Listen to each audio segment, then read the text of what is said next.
Assalamualaikum warahmatullahi wabarakatuh.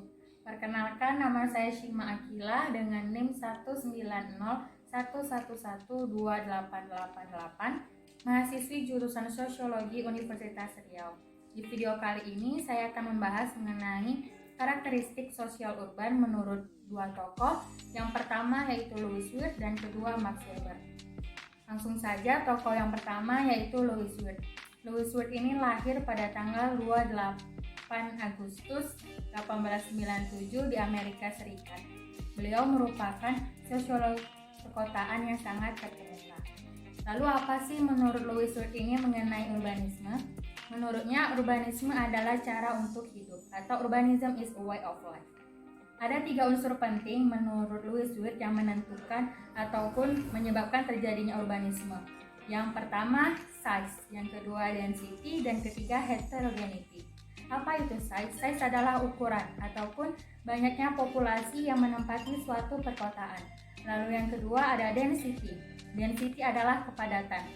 Semakin banyak populasi yang menempati suatu perkotaan, maka akan semakin padat juga masyarakatnya. Lalu yang ketiga adalah heterogeneity. Seperti yang kita tahu, perkotaan itu mobilitasnya sangat tinggi. Masyarakatnya bisa berasal dari berbagai suku, ras, agama, ataupun wilayah. Maka dari itu, di kota ini masyarakatnya sangat beragam.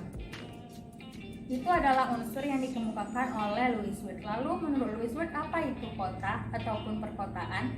Menurut Louis Wirth, kota adalah pemukiman yang relatif besar, padat dan permanen, di mana terdapat keberagaman pada struktur sosialnya atau masyarakatnya bersifat heterogen. Maka dari itu, karena adanya heterogenitas ini, masyarakatnya lebih individualisme atau lebih acuh tak acuh terhadap satu sama lainnya. Tak hanya itu, Louis Wirth juga mengemukakan mengenai 4 karakteristik dari urbanisasi. Yang pertama adalah penduduk yang heterogenitas ataupun heterogen. Nah, seperti yang sudah dikemukakan tadi, mobilitas di perkotaan ini sangat tinggi. Masyarakat yang menempati suatu perkotaan bisa berasal dari berbagai tempat, wilayah, ataupun desa yang lainnya. Nah, inilah yang menyebabkan adanya keberagaman di kota tersebut. Adanya keberagaman bisa dinilai sebagai suatu hal yang positif, namun juga dapat menjadi penyebab munculnya konflik di perkotaan. Lalu yang kedua adalah spesialisasi pekerjaan atau spesialisasi fungsi.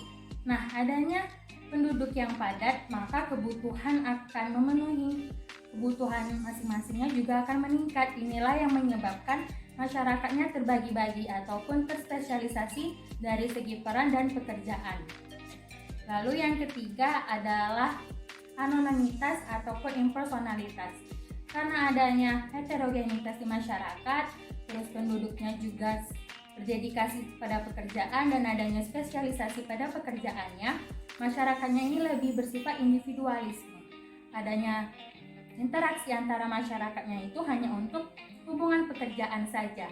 Jarang sekali mereka berinteraksi dengan hubungan yang lebih emosional. Maka dari itu, nilai dan norma di masyarakatnya juga sangat luntur ataupun berkurang dari masyarakat pedesaan. Lalu yang keempat adalah standarisasi perilaku.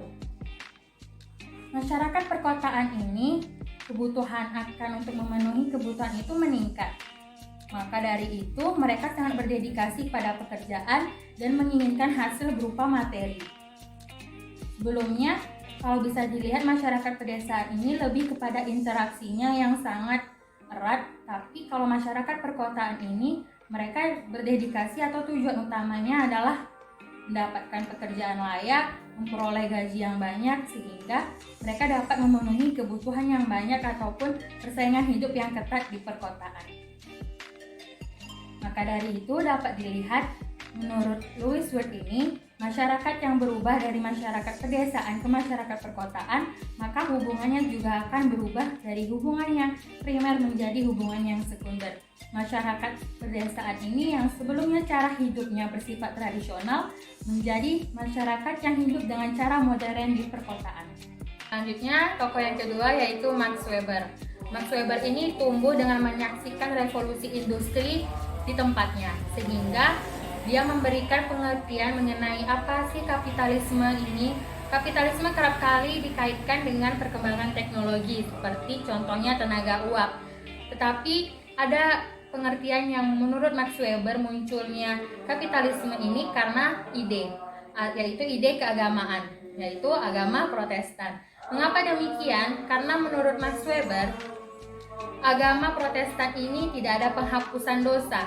Seperti agama Katolik itu ada penghapusan dosa yang dilakukan oleh imam di gereja, sedangkan agama Protestan tidak memiliki hal tersebut. Penghapusan dosa ataupun pensucian diri itu hanya dapat dilakukan oleh Tuhan pada saat kematian. Hal ini akan membuat mereka timbul perasaan cemas, takut akan dosa yang mereka lakukan, sehingga mereka akan selalu melakukan kerja keras, semangat untuk bekerja dan menghemat ataupun berinvestasi. Inilah yang disebut dengan semangat kapitalisme atau etos kerja. Lalu apa kaitannya dengan masyarakat perkotaan ataupun karakteristik urbanisme? Karena mereka yang melakukan pekerjaan ini identik sekali dengan masyarakat perkotaan. Masyarakat perkotaan ini identik dengan bekerja keras, semangat yang tinggi, dan berinvestasi, tidak berfoya-foya. Masyarakat perkotaan ini sudah banyak sekali melakukan investasi seperti pada saham ataupun hal lainnya, yaitu menghemat uang. Nah, inilah yang menurut Max Weber, suatu negara itu akan berkembang apabila masyarakatnya mampu melakukan pemenuhan kebutuhan ekonomi di pasar tempat mereka tinggal dengan cara berhemat, etos kerja yang tinggi, dan berinvestasi. Itulah dua pengertian ataupun karakteristik urbanisme menurut Louis Wirth dan Max Weber. Dapat disimpulkan di sini, menurut Louis Wirth, urbanisme itu adalah cara untuk hidup dari masyarakat yang tradisional berubah menjadi masyarakat yang modern dengan karakteristik adanya penduduk yang heterogen, standarisasi ataupun spesialisasi pekerjaan. Lalu yang ketiga adalah anonimitas ataupun impersonalitas, dan yang keempat adalah standarisasi perilaku. Sedangkan menurut Max Weber, karakteristiknya ini adalah semangat yang tinggi, lalu etos kerja yang tinggi, dan dapat hemat serta berinvestasi. Sekian video dari saya, semoga bermanfaat. Assalamualaikum warahmatullahi wabarakatuh.